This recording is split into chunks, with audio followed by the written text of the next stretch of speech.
नमस्कार मंडळी, आपलं सहर्ष स्वागत करतो। मंडळी, संपूर्ण महाराष्ट्रात चर्चा आहे ती माळशिरस विधानसभा मतदारसंघातील मार्कडवाडी या गावाची। मार्कडवाडी या गावातील ग्रामस्थांनी ईव्हीएम मशीनवर संशय व्यक्त करत बॅलेट पेपरवर पुन्हा एकदा मतदान चाचणी घेण्याचा निर्णय या गावातील ग्रामस्थांनी घेतला। आज सकाळी 8 वाजता या गावातील ग्रामस्थांकडून बॅलेट पेपरवर मतदान होणार होतं, परंतु प्रशासनाने जमावबंदीचं कलम लागू केल्यामुळे हे मतदान स्थगित करण्यात आले। राष्ट्रवादी काँग्रेस शरदचंद्र पवार गटाचे नवनिर्वाचित आमदार उत्तमराव जानकर यांनी या ठिकाणी मध्यस्थी करून ही मतदान प्रक्रिया थांबवली आणि यानंतर त्यांनी माध्यमांशी संवाद साधत नेमकं काय काय घडलं आणि पुढे काय करणार आहे याबाबत स्पष्टीकरण दिले।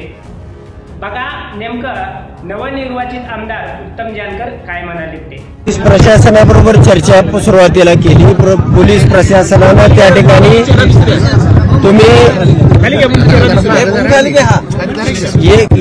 एक बी मतदान पोल केलं तर आम्ही हे साहित्य तुमचं मतपत्रिका असतील मतपेट्या असतील आम्ही सगळं गुंडाळून घेऊन जाणार आहोत। तुमच्यावर सगळ्यावरती आम्ही गुन्हे दाखल करणार आहोत। आम्ही अगोदर 43 कलम पुकारलेला आहे।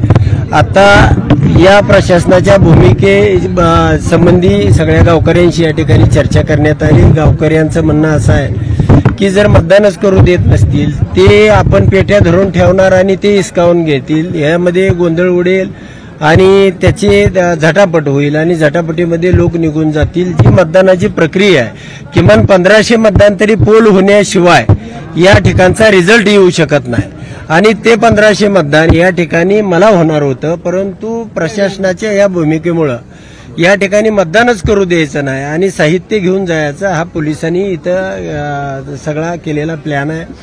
त्यामुळं आम्ही या ठिकाणी थांबण्याचा गावकऱ्याबरोबर चर्चा केल्यानंतर निर्णय घेतलेला आहे। आम्ही येणाऱ्या 8 दिवसामध्ये प्रांत कार्यालय असेल किंवा अजून जिथं सुयोग्य न्याय मागण्याचं ठिकाण असेल त्या ठिकाणी ताकदीनं एक 25 ते 50 हजार लोकांचा या तालुक्यातला जो आक्रोश आहे हे निवडणूक आयोगापर्यंत या न्यायव्यवस्थेपर्यंत या सरकारपर्यंत पोहोचवण्याचा ताकदीनं प्रयत्न करू आणि यामध्ये मात्र न्याय मिळाल्याशिवाय हा उत्तमराव जानकर थांबणार नाही, एवढंच मीडियाच्या माध्यमातून तुम्हाला सांगतो। या गावामध्ये जे मतदान झालंय ते 1400 मतदान मला आणि 502 मतदान हे समोरच्या उमेदवाराला झालेलं आहे। मी त्याची सगळी प्रक्रिया पूर्णपणे या तालुक्यातला अभ्यास केलेला आहे आणि असं असताना त्याला 1003 म्हणजे दुप्पट मतं दाखवलेले आहेत। म्हणजे त्याची ती सिस्टीमच होती की दुप्पट मतं कशा पद्धतीने ट्रान्सफर करायची आणि म्हणून त्या ठिकाणी आम्हाला हे पडताळणी करायची होती। या गावाचा आक्रोश होता, या गावाला बघायचं होतं की कोणत्याही परिस्थितीमध्ये आम्ही दिलेलं मत हे ईव्हीएम मधून उत्तमराव जानकरला न जाता दुसऱ्याला का गेलं